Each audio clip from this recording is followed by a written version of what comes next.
दिन था 25 जनवरी 1971। सर्दी ऐसी कि कोई मुकाबला नहीं, बर्फ गिर रही थी और तत्कालीन प्रधानमंत्री इंदिरा गांधी बड़ी मुश्किल से अन्नाडेल से रिज मैदान तक पहुंची और हिमाचल वासियों को तोहफा दिया इस छोटे से पहाड़ी राज्य को पूर्ण राज्य का दर्जा देकर।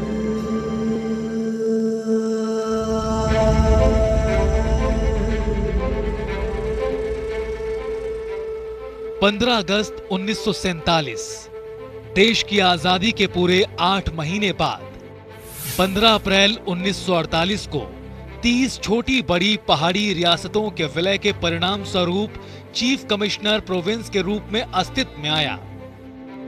महासू, मंडी, चंबा और सिरमौर को अलग अलग जिलों का दर्जा दिया गया।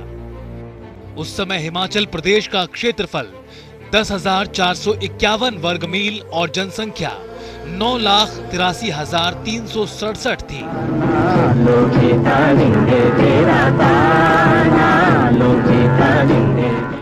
कहते हैं कि उस वक्त कई संस्थाएं हिमाचल के पूर्ण राज्यत्व के खिलाफ भी थी।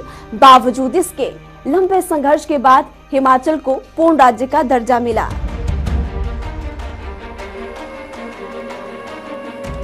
पूर्ण राज्य का दर्जा मिलना इतना आसान नहीं था। यशवंत सिंह परमार ने इस बात पर जोर दिया कि हिमाचल प्रदेश का निर्माण तभी संभव है जब शक्ति प्रदेश की जनता तथा राज्य के हाथ सौंप दी जाए। 1950 को हिमाचल को सी स्टेट का राज्य का दर्जा देकर विधानसभा के गठन का प्रावधान कर दिया गया। मार्च 1952 में डॉक्टर परमार ने इस प्रदेश के पहले मुख्यमंत्री के रूप में शपथ ली और अपने 3 सदस्यीय मंत्रिमंडल का गठन किया। जुलाई 1954 में बिलासपुर को हिमाचल में मिलाकर इसे प्रदेश का 5वां जिला बनाया गया। सन 1956 में स्टेट्स रीऑर्गेनाइजेशन एक्ट लागू होने के बाद 31 अक्टूबर 1956 को हिमाचल प्रदेश विधानसभा समाप्त कर उसी जगह यहां टेरिटोरियल काउंसिल बना दी गई। फिर 1 नवंबर 1956 को हिमाचल प्रदेश केंद्र शासित राज्य बना। साल 1963 में government of union territories act पास कर 1 जुलाई 1963 को टेरिटोरियल काउंसिल को हिमाचल प्रदेश विधानसभा में परिवर्तित किया गया। परिणाम स्वरूप डॉक्टर वाई.एस. परमार दूसरी बार मुख्यमंत्री बने।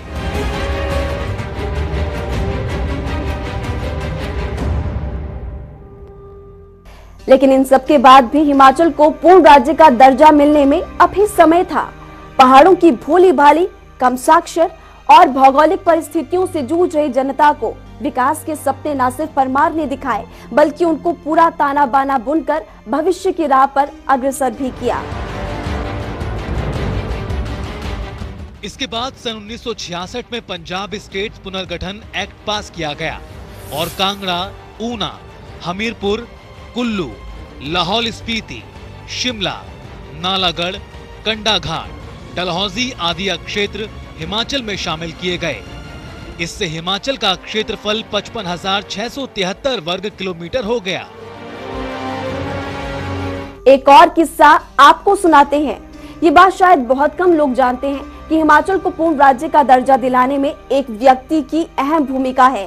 कहते हैं कि पूर्ण राज्य का दर्जा दिलाने के लिए 3 सदस्यीय कमेटी का गठन किया गया था, जिसमें कि 2 सदस्यों ने ना कर दी थी। इसके बाद कांगड़ा से एक डेलीगेशन दिल्ली आया और उस समय इंदिरा गांधी के बेहद करीबी थे उनके सलाहकार कामराज। कहते हैं कि कांगड़ा के इस डेलीगेशन ने कामराज को बताया कि पंजाब मैदानी क्षेत्र है तो हिमाचल पहाड़ी। ऐसे में पंजाब के पहाड़ी क्षेत्रों को अगर हिमाचल में मिला दिया जाए तो पहाड़ी क्षेत्रों का ज्यादा विकास होगा। लेकिन ये इतना आसान नहीं था। हिमाचल प्रदेश यूनिवर्सिटी के प्रोफेसर शशिकांत शर्मा बताते हैं कि कामराज को हिंदी नहीं आती थी क्योंकि वो साउथ से थे और कांगड़ा की इस डेलीगेशन को अंग्रेजी नहीं आती थी। फिर क्या था, इशारों ही इशारों में डेलीगेशन ने कामराज को सब समझाया और कहते हैं कि कामराज मान गए और इंदिरा गांधी को भी उन्होंने मना लिया।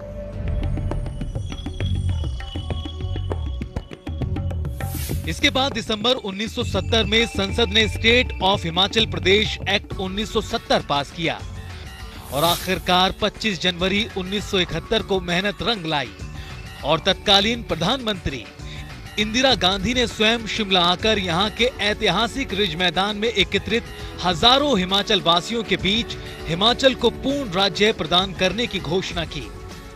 आप सबको, आपके प्रांत को मैं अपनी शुभकामनाएं देती हूँ और आशीर्वाद देती हूँ। जय हिंद। कड़ाके की ठंड में भी ये घोषणा सुनने के लिए रिज मैदान पर हजारों लोग जमा थे। जब ये घोषणा की गई तो रिज मैदान पर बर्फ की फाहें गिर रही थी। इस ऐलान के बाद नाटियों का दौर शुरू हुआ। प्रत्यक्षदर्शी कहते हैं कि लेडीज पार्क में चल रही नाटी में तो हिमाचल निर्माता और तत्कालीन मुख्यमंत्री डॉक्टर वाई.एस. परमार भी खूब झूमे थे।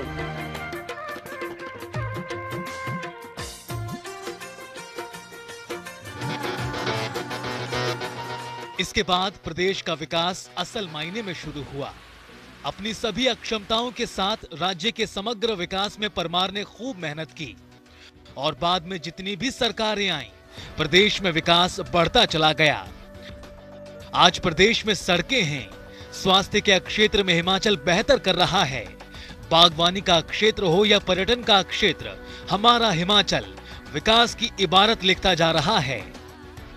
तो पहाड़ सी समस्याओं के साथ पहाड़ी राज्य हिमाचल विकास के पथ पर अग्रसर है। मेहनत, जज्बे, दृढ़ निश्चय के साथ यहाँ के लोग हिमाचल का नाम रोशन कर रहे हैं और यही कारण है कि आज विकास के क्षेत्र में हिमाचल पहाड़ी राज्यों में नंबर 1 पर है।